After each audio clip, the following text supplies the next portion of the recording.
आगे ना मुझे आपसे डिस्कस करना है ऑर्गन कल्चर की स्ट्रक्चरल इंटेग्रिटी। स्ट्रक्चरल इंटेग्रिटी क्या होती है पहले वो मैं आपको समझा दूं। स्ट्रक्चरल इंटेग्रिटी फिर से वही होती है 3 डायमेंशनल स्ट्रक्चर को मेंटेन करना। और उस 3 डायमेंशनल स्ट्रक्चर में मैंने आपको पहले भी बताया है कि सारी तरह की सेल इंटरैक्शंस जो हैं वो पॉसिबल हो पाती हैं।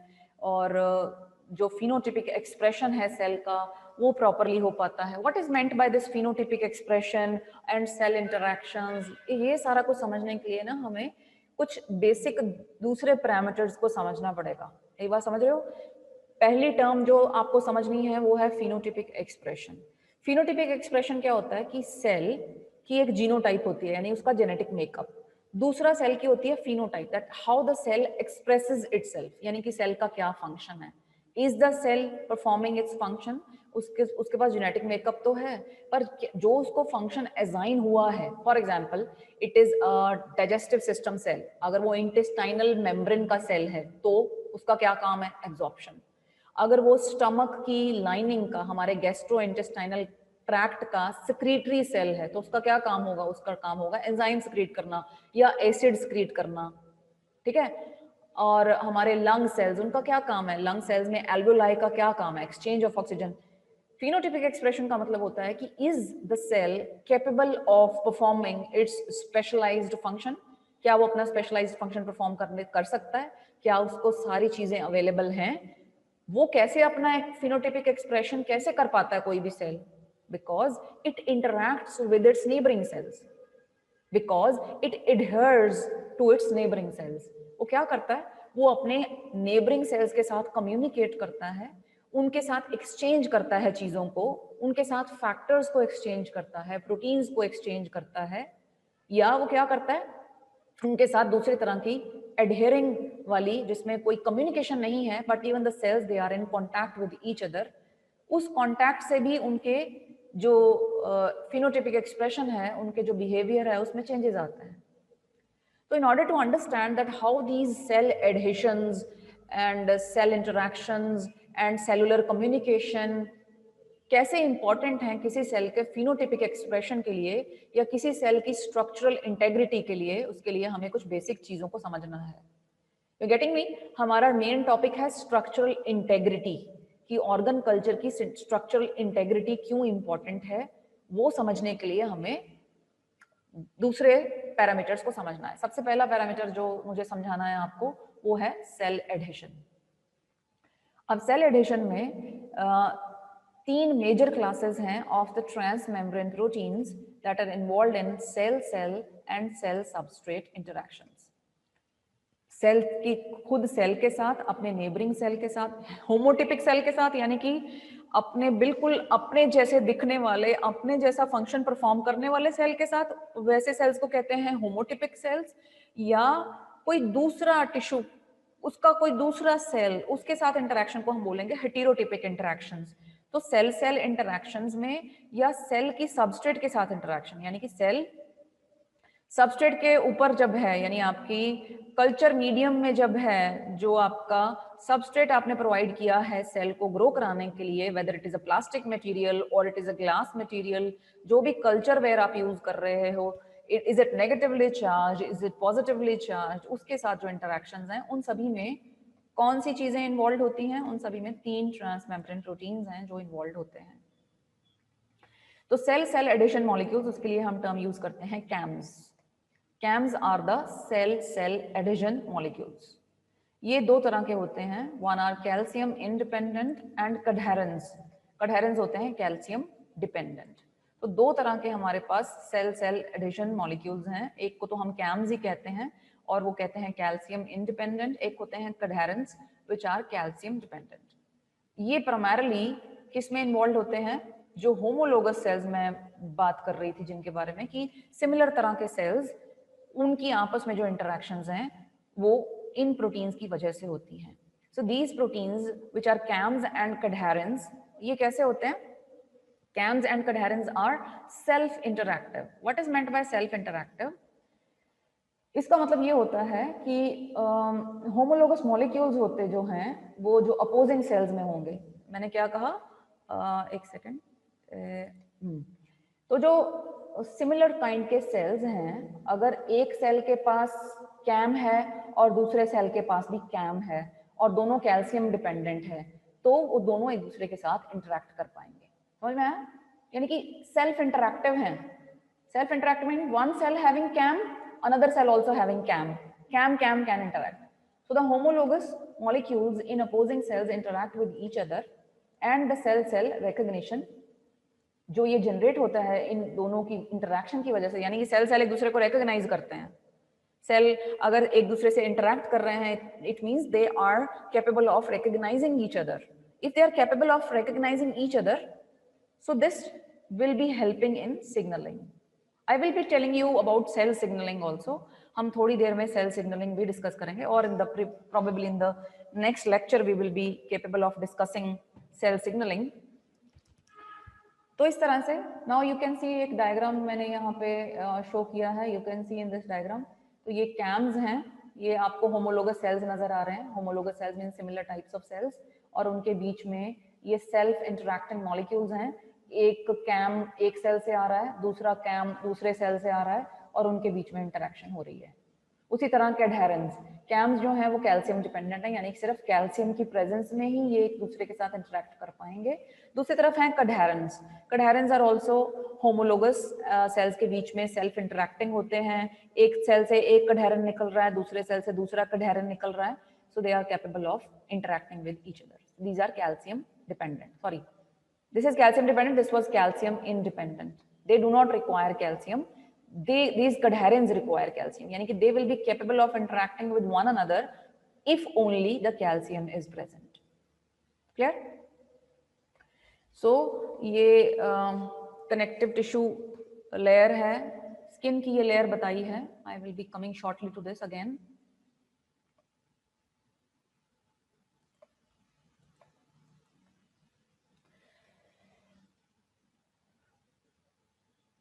फिर आती हैं वो सेल सेल इंटरैक्शंस की हमने बात कर ली. फिर आती हैं सेल सबस्ट्रेट इंटरैक्शंस.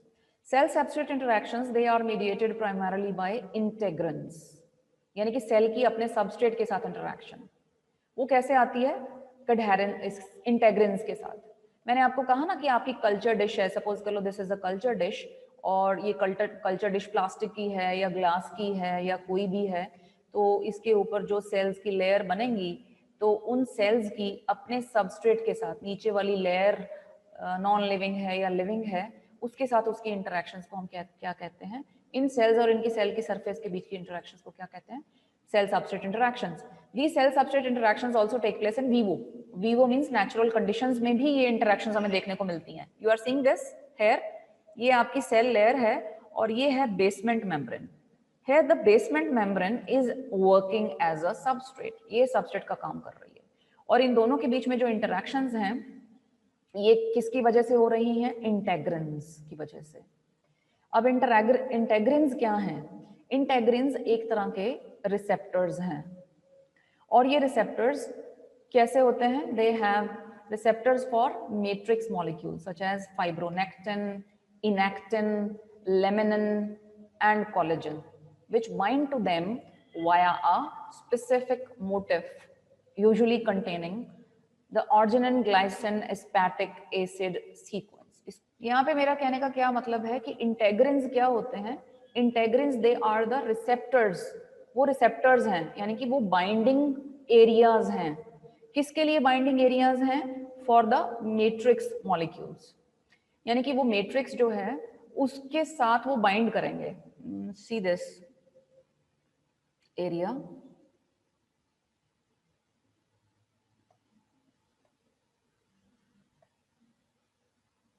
द इंटेग्रिन्स ये प्रोजेक्ट कर रहे हैं इनटू दिस मैट्रिक्स मॉलिक्यूल्स.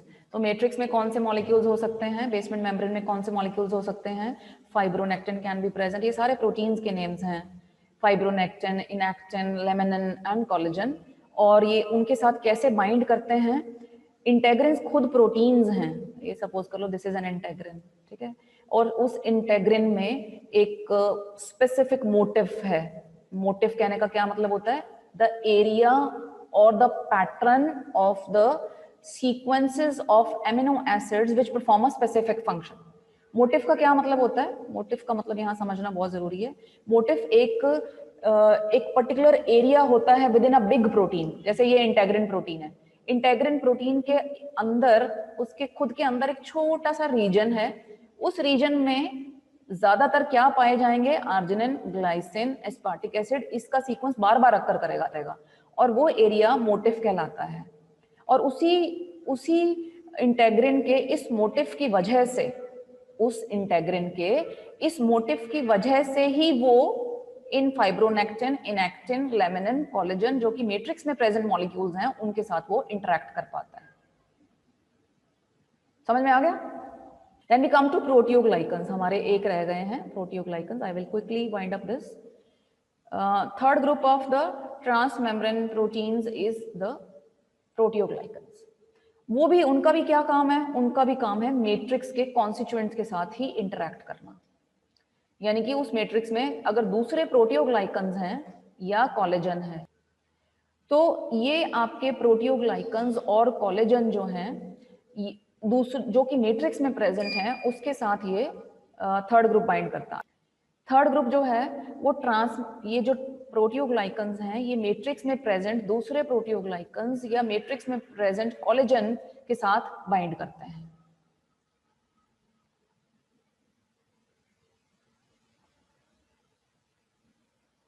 पर ये उस मोटिव से नहीं जो पहले वाला मोटिव था आपका, जिसमें हम कहते हैं आर्जिनिन, ग्लाइसिन और एस्पार्टिक एसिड, जो हम पीछे मोटिव पढ़ के आए ना, उसकी शॉर्ट फॉर्म आरजीडी है। क्योंकि आरजीडी ना, उनके वन नेम लेटर्स जो होते हैं, आर्जिनिन के लिए single letter numeral single letter notation क्या होता है? आर। और ग्लाइसिन के लिए सिंगल लेटर नोटेशन क्या होता है? जी। एस्पार्टिक एसिड के लिए सिंगल लेटर नोटेशन होता है डी। इसलिए यहाँ पे इन्होंने आरजीडी मोटिव लिखा है। यानी कि प्रोटियोग्लाइकन्स इनके साथ बाइंड तो करते हैं, पर उनमें कोई आरजीडी मोटिव नहीं होता, जो कि आपने किसमें देखा? इंटेग्रिन्स में तो आपने देखा। सो बहुत सारे ट्रांसमेम्ब्रेन और सॉल्युबल प्रोटियोग्लाइकन्स, ट्रांसमेम्ब्रेन मींस जो कि मेम्ब्रेन में इंटेग्रेटेड हैं, और सॉल्युबल प्रोटियोग्लाइकन्स मींस जो कि एक्स्ट्रा सेलुलर मैट्रिक्स में प्रेजेंट हैं, यानी कि वो मेम्ब्रेन के साथ इंटेग्रेटेड नहीं है, सेल का जो मैट्रिक्स होता है सेल के आसपास, उसमें प्रेजेंट हैं। They act as low affinity growth factor receptors, यानी कि इनका इतना रोल, इनका इतना इंपॉर्टेंट है कि प्रोटियोग्लाइकन्स ग्रोथ फैक्टर्स को भी रिसीव करने के काम आते हैं। यानी मैट्रिक्स में प्रेजेंट मॉलिक्यूल्स के साथ तो इंटरेक्ट करते ही हैं, कोलेजन के साथ, प्रोटियोग्लाइकन्स के साथ, बट उनका एक और रोल इंपॉर्टेंट क्या है कि जो ग्रोथ फैक्टर्स हमारे ब्रेन स्क्रीट करता है, उन ग्रोथ फैक्टर्स को रिसीव करने के काम भी ये प्रोटियोग्लाइकन्स आते हैं। जो सेल एडहेशन है वो कौन मीडिएट करता है? It is mediated by specific cell receptors. Cell surface के ऊपर कुछ रिसेप्टर्स लगे होते हैं। किसके लिए रिसेप्टर्स होते हैं? For the molecules of the extra cellular matrix. मैं ना एक्स्ट्रा सेलुलर मैट्रिक्स के ऊपर अलग से सारी चीज समझाऊंगी कि एक्स्ट्रा सेलुलर मैट्रिक्स में क्या होता है। अभी मैं मोटा मोटा आपको ये बता देती हूँ कि एक्स्ट्रा सेलुलर मैट्रिक्स एक सीमेंटिंग सब्सटेंस होता है जो सेल्स को एक दूसरे के साथ, दो सेल्स के बीच की जो इंटरसेलुलर स्पेस होती है, उसके बीच में जो चीज भरी होती है वो एक्स्ट्रा सेलुलर मैट्रिक्स होता है। तो जो सेल को कभी भी किसी सरफेस के साथ एडहियर करना है, तो सेल की सरफेस के ऊपर रिसेप्टर्स होते हैं। किस चीज के रिसेप्टर्स होते हैं? एक्स्ट्रा सेलुलर मैट्रिक्स में present proteins. Extra cellular matrix में प्रेजेंट होते हैं प्रोटियोग्लाइकन्स। उन प्रोटीन्स और प्रोटियोग्लाइकन्स को बाइंड करने के लिए सेल की सरफेस के ऊपर रिसेप्टर्स होते हैं, जिसकी वजह से सेल एडहियर कर पाता है। ठीक है, अब इसका मतलब ये क्या हुआ कि अगर एक सबस्ट्रेट के ऊपर सेल्स को एडहियर करना है, सेल को सेपरेट करना है प्रोलिफरेशन करने से पहले, यानी क्या क्या करना है? अपने आप को अटैच करना है, अटैच करने के बाद अपने आप को सेपरेट करना है। इससे पहले कि प्रोलिफरेशन शुरू हो, ये दो काम हो जाने चाहिए। और मैंने क्या कहा? अटैचमेंट के लिए किस चीज की जरूरत है? एक्स्ट्रा सेलुलर मैट्रिक्स की। एक्स्ट्रा सेलुलर मैट्रिक्स सक्रीट कौन करता है? यानी कि स्प्रेडिंग होने से पहले, अटैचमेंट होने से पहले क्या करना पड़ेगा, इस सबस्ट्रेट के ऊपर ECM, इस सबस्ट्रेट के ऊपर एक्स्ट्रा सेलुलर मैट्रिक्स को सक्रीट होना पड़ेगा। ये सबस्ट्रेट के ऊपर एक्स्ट्रा सेलुलर मैट्रिक्स, ये है एक्स्ट्रा सेलुलर मैट्रिक्स, ये सक्रीट करना पड़ेगा। किसको? सेल्स को खुद। जो सेल्स आपने डाले हैं ना, जो सेल्स आप ग्रो कराना चाहते हो सबस्ट्रेट के ऊपर, सेल्स पहले एक्स्ट्रा सेलुलर मैट्रिक्स खुद सक्रीट करेगा। मैं थोड़ी देर में ये भी बताऊंगी कि अगर हम ये ना माने कि सेल्स एक्स्ट्रा सेलुलर मैट्रिक्स पहले सक्रीट करेंगे, हम भी प्रोवाइड करवा सकते हैं extra cellular matrix, we will come later to that. फिलहाल के लिए मैं आपको ये समझा रही हूं कि सेल एडहेयर होने से पहले, सेल्स की अटैचमेंट सबस्ट्रेट पे होने से पहले, सेल्स को एक्स्ट्रा सेलुलर मैट्रिक्स के प्रोटीन्स और एक्स्ट्रा सेलुलर मैट्रिक्स के प्रोटियोग्लाइकन्स को सक्रीट करना पड़ेगा। जब ये सेल्स सक्रीट कर देंगे, फिर उसके बाद ये मैट्रिक्स क्या करेगा, this will adhere to the substrate. नीचे जो सबस्ट्रेट है ना, ये वाला ब्लैक वाला जो मैंने नीचे सबस्ट्रेट बनाया था, ये जनरली मैंने पिछली क्लास में भी बताया था, ये जनरली चार्ज्ड सबस्ट्रेट होता है। तो जब सेल्स ने एक्स्ट्रा सेलुलर मैट्रिक्स को सक्रीट कर दिया, तो extra cellular matrix charged substrate के साथ क्या कर जाएगा, एडहेयर कर जाएगा। फिर सेल्स, जो सेल्स आपने डाले हैं, जिन सेल्स ने ये एक्स्ट्रा सेलुलर मैट्रिक्स क्रिएट किया है, वो सेल्स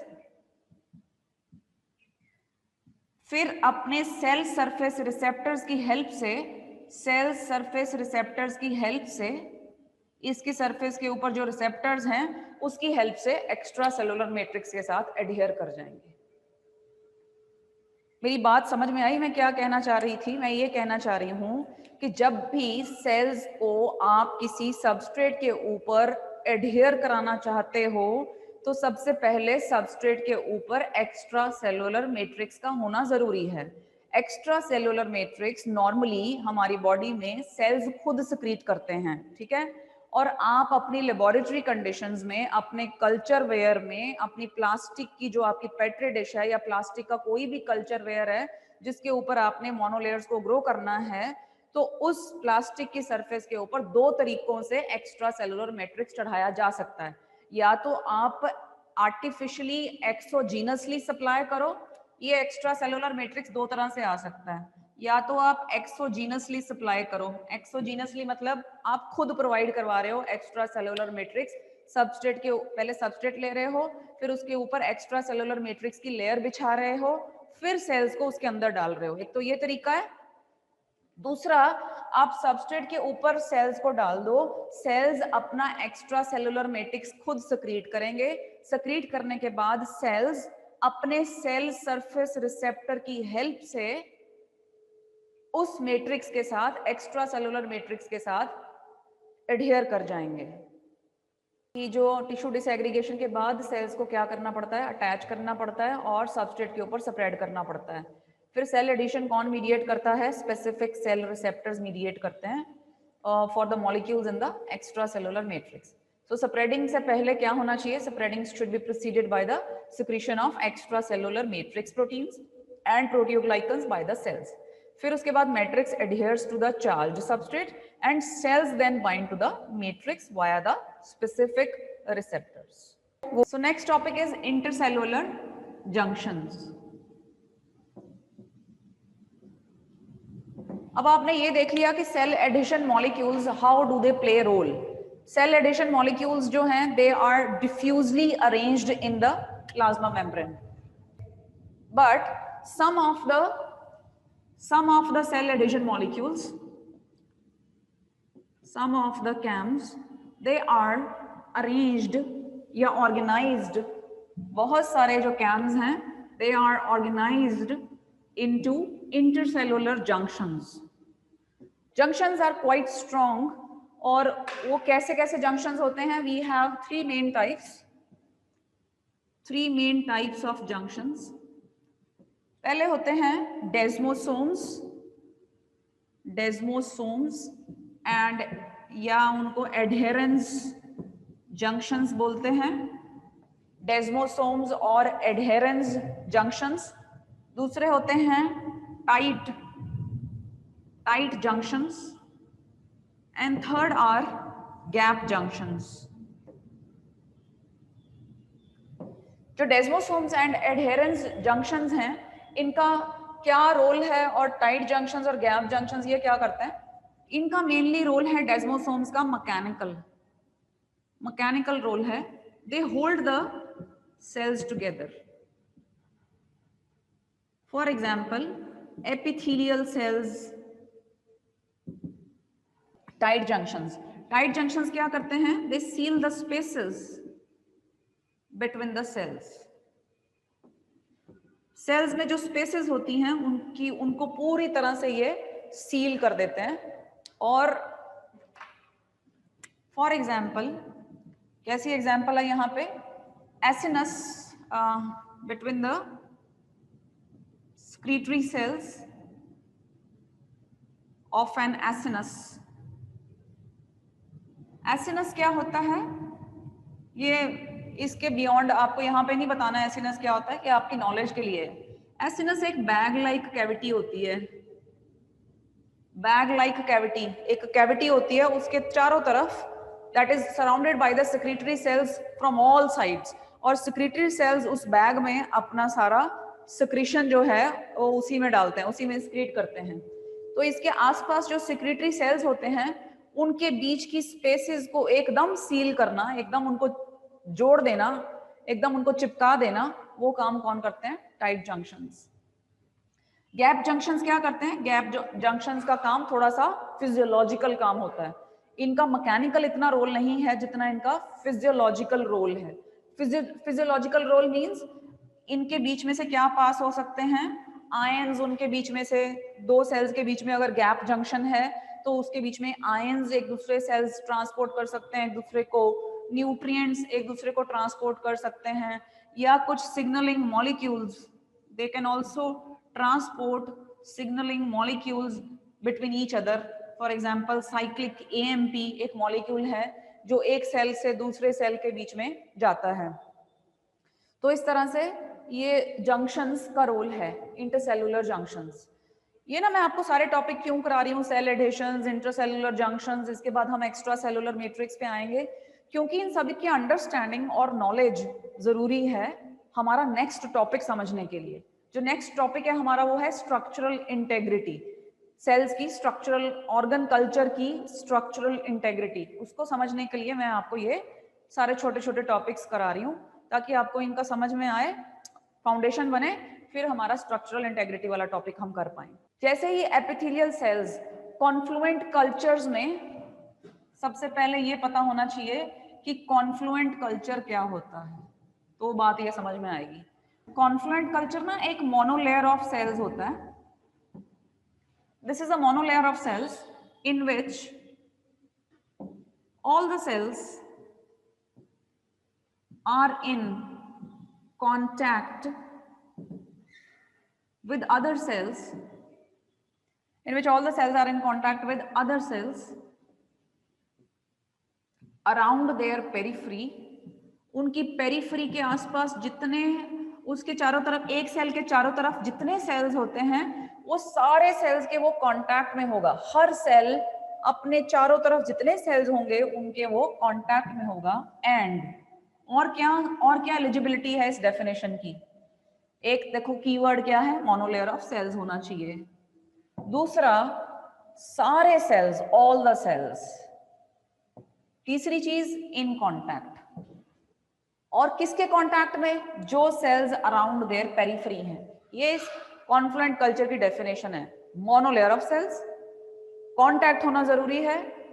एक सेल का अपने चारों तरफ उसके जितने सेल्स हैं, उसकी पेरिफेरी के साथ जितने सेल लगते हैं उन सभी के कांटेक्ट में है, कंप्लीट कांटेक्ट में है. और ऐसा कांटेक्ट है कि नो, ये डेफिनेशन का लास्ट पार्ट है, no available substrate is left uncovered. No available substrate is left uncovered, यानी कि आपकी सरफेस जिसके ऊपर आप ग्रो कर रहे हो सेल्स को, वो सबस्ट्रेट का कोई भी हिस्सा अनकवर्ड नहीं जाना चाहिए, यानी कि सारे सेल की लेयर ने पूरा उसके ऊपर कवर कर लिया है। ठीक है, ये हो गया हमारा कॉन्फ्लुएंट कल्चर। मैं आपको जो बात समझाने वाली थी वो क्या है, जैसे ही epithelial cells, as the epithelial cells they differentiate, proliferate करेंगे, डिफरेंशिएट करेंगे। डिफरेंशिएट का क्या मतलब है, एपिथेलियल सेल्स स्पेशलाइज्ड जब होना शुरू हो जाएंगे, यानी ग्रोथ हो चुकी है, स्प्रेड हो चुके हैं, ग्रो प्रोलिफरेट हो रहे हैं, लास्ट स्टेज आती है ग्रोथ के बाद डिफरेंशिएशन। डिफरेंशिएशन का क्या मतलब होता है, यानी कि एपिथेलियल सेल लेयर में जिसका जो फंक्शन है और वो फंक्शन परफॉर्म करना शुरू कर देते हैं उसको बोलते हैं डिफरेंशिएशन। सो कॉन्फ्लुएंट कल्चर बन गया, एपिथेलियल सेल्स ने डिफरेंशिएट होना वो शुरू हो गए। उसके बाद क्या होगा, increasing number of desmosomes, increasing numbers of desmosomes. Desmosomes मैंने पहले बताया था ना, they are the first type of intracellular junction. पहला टाइप है वो इंटरसेलुलर जंक्शन का। जैसे ही सेल्स डिफरेंशिएट होना शुरू होते हैं वैसे ही डेस्मोसोम्स बनना शुरू हो जाते हैं। तो अगर आपने एपिथेलियल सेल्स को कॉन्फ्लुएंट कल्चर में छोड़ दिया, ये कॉन्फ्लुएंट कल्चर है, एपिथेलियल सेल्स को कॉन्फ्लुएंट कल्चर में डिफरेंशिएट होने के लिए लंबे टाइम के लिए जब छोड़ दिया तो इतने सारे डेस्मोसोम्स बन जाएंगे एडजेसेंट सेल्स के बीच में, इतने सारे जंक्शंस बन जाएंगे। मैंने पहला फंक्शन बताया था ना डेस्मोसोम्स का क्या है, they hold the epithelial sales together. Desmosomes और एडहेरेंस जंक्शंस का क्या काम है, वो एपिथेलियल सेल्स को एक दूसरे के साथ जोड़ के रखते हैं। सो आपको क्या करना पड़ेगा, आपको डिसएग्रीगेशन जब करनी होगी, फिर आपको क्या करना है, सब कल्चरिंग करनी है ना। मोनोलेयर ग्रो हो गई, कल्चर में मोनोलेयर ग्रो हो गई, अब आपको ना सब कल्चरिंग लगानी है। आपको वो सारे सेल्स को वापस एक दूसरे से क्या करना पड़ता है, अलग करना पड़ता है, डिसएग्रीगेशन करनी पड़ती है। इसकी क्या करनी पड़ेगी, सब कल्चर करना पड़ेगा। सब कल्चर करने के लिए आपको क्या लगानी पड़ेगी, डिसएग्रीगेशन। अब आपको ना डिसएग्रीगेशन करना बहुत मुश्किल हो जाएगा। क्यों डिसएग्रीगेशन करना मुश्किल हो जाएगा, क्योंकि डेस्मोसोम्स बन गए हैं। अब आप क्या करोगे, अब ना आप ना डिसएग्रीगेशन करने के लिए ना कैल्शियम जितना अवेलेबल है ना, उस सब इनमें मोनोलेयर में जितना कैल्शियम अवेलेबल है ना, पहले उसको खत्म कर दो। क्योंकि डेस्मोसोम्स में जो सेल एडिशन मॉलिक्यूल्स होते हैं, मैंने अभी थोड़ी देर पहले बताया ना कि जो इंटरसेलुलर जंक्शंस होते हैं वो होते क्या हैं, जब सेल एडहेशन मॉलिक्यूल्स ज्यादा ऑर्गेनाइज हो जाते हैं, सेल एडिशन मॉलिक्यूल्स ज्यादा रेगुलरली अकर करने लगते हैं प्लाज्मा मेम्ब्रेन में, तो उनको हम क्या बोल देते हैं, इंटरसेलुलर जंक्शंस। यानी है तो वो सेल एडिशन मॉलिक्यूल्स ही ना। तो सेल एडिशन मॉलिक्यूल्स में हमने दो पढ़े थे, एक तो सेल एडिशन मॉलिक्यूल जो कैल्शियम इंडिपेंडेंट है, एक एडहेरेंस है जो कि है calcium dependent.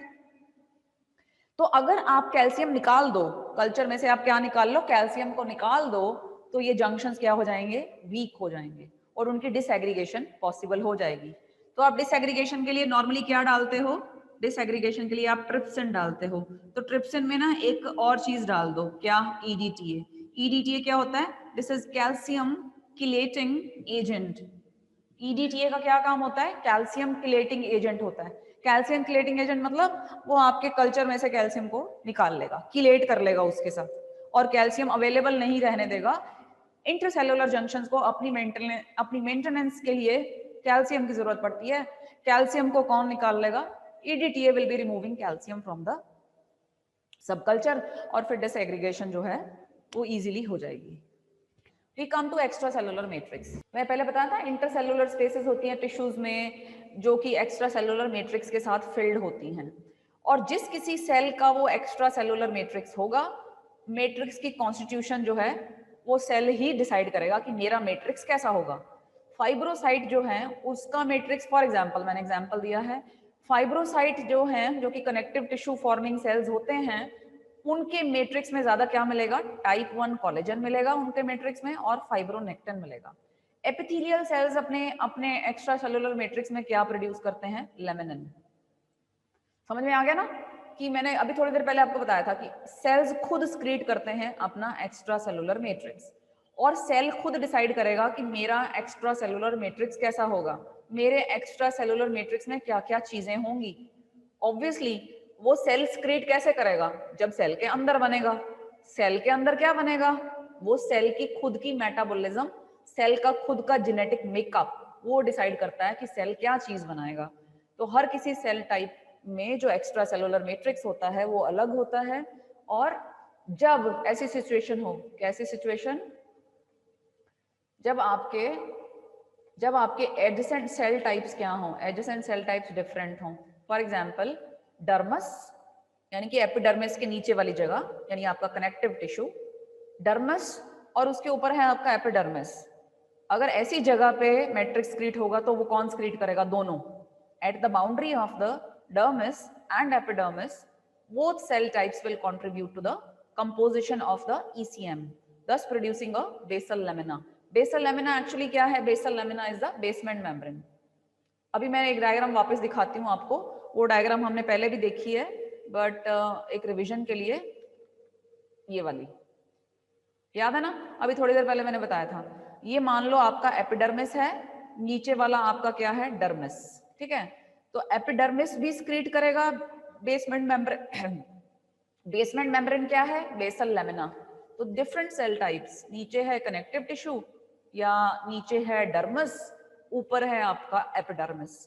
Epidermis and dermis both स्क्रीट the extracellular matrix and that extracellular matrix is called basal lamina or it is called basement membrane. Clear हो गया। तो यही बात मैंने आगे भी की है, यही बात है हमारी जो आगे भी है, ये वाली क्या बात थी कि when adjacent cell types are different, that is at the boundary of dermis and epidermis, both cell types will contribute to the composition of the ECM, often producing a basal lamina. ये extra cellular matrix की थोड़ी complexity जो है, ये मैंने आपको एक बात समझानी है। Complexity of the extra cellular matrix, it is a significant, it plays a very important role, here plays a significant role in the phenotypic expression of the cell, phenotypic expression of the cell. अब ये क्या चीज होती है phenotypic expression, एक ना चीज होती है जीनोटाइप और एक चीज होती है फिनोटाइप। बहुत पढ़ा होगा आपने, बहुत बार सुना होगा ये। जीनोटाइप होता है किसी भी सेल का genetic makeup, phenotype is how the cell behaves, cell कैसे बिहेव कर रहा है, what function cell performs, cell का क्या फंक्शन है,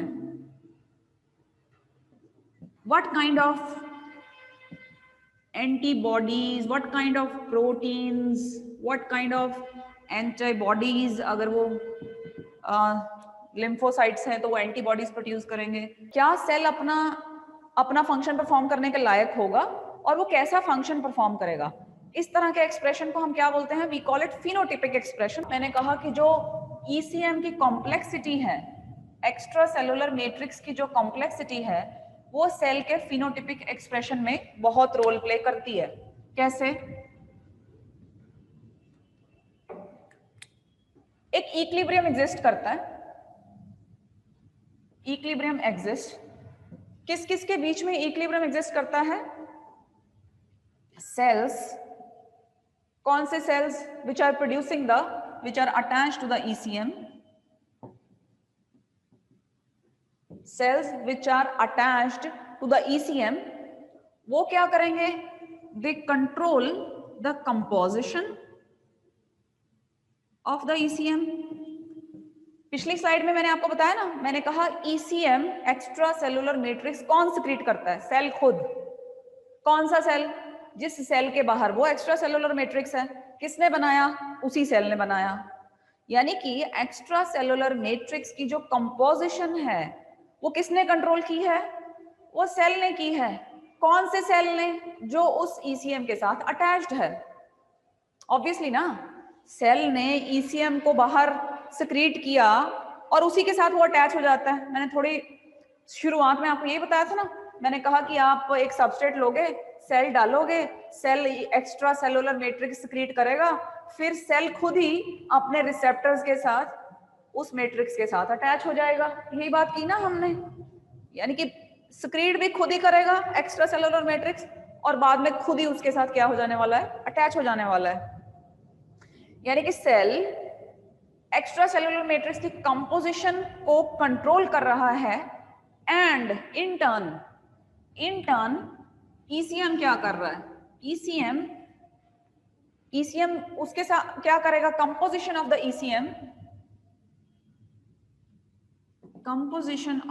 ईसीएम will regulate या will control the phenotypic expression of the cell.